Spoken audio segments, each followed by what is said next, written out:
आता बातम्या आहे नांदेडच्या किनवटमधून।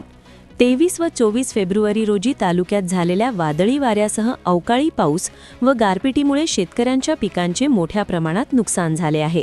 नुकसानग्रस्त पिकांचे तात्काळ पंचनामे करून हेक्टरी 50,000 रुपये आर्थिक मदत द्यावी अशी मागणी राष्ट्रवादी काँग्रेस पार्टी शरद पवार गटचे पदाधिकारी व शेतकऱ्यांनी केली आहे।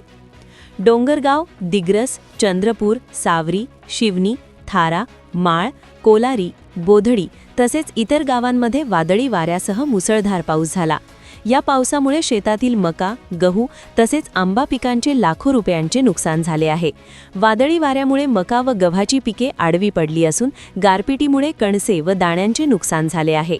यावर्षी पावसाळ्यात सतत व अतिवृष्टी झाल्याने खरीप हंगामातील पिके आधीच हातची गेली होती। उरलेल्या उत्पादनालाही योग्य बाजारभाव न मिळाल्याने शेतकरी आर्थिक अडचणीत सापडला आहे। त्यातून सावरण्यासाठी अनेक शेतकऱ्यांनी रब्बी हंगामात मका व गव्हाची मोठ्या प्रमाणात पेरणी केली होती। पीकही चांगले उभे होते, मात्र अचानक 23 फेब्रुवारी रोजी सायंकाळी आणि 24 फेब्रुवारी दुपारी झालेल्या वादळी पावसाने व गारपिटीने पिकांना मोठा फटका बसलाय।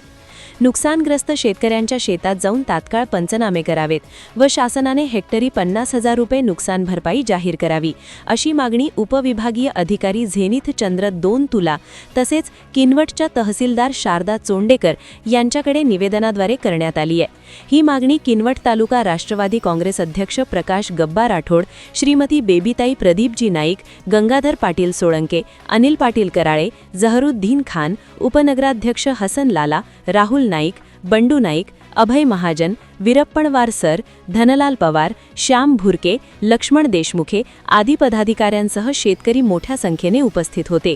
Bureau report, GK news, Kinwat, Nanded. तुम्ही पाहत आहात महाराष्ट्राच्या कुशीतलं जीके न्यूज मराठी, सात जनतेची, भूमी महाराष्ट्राची।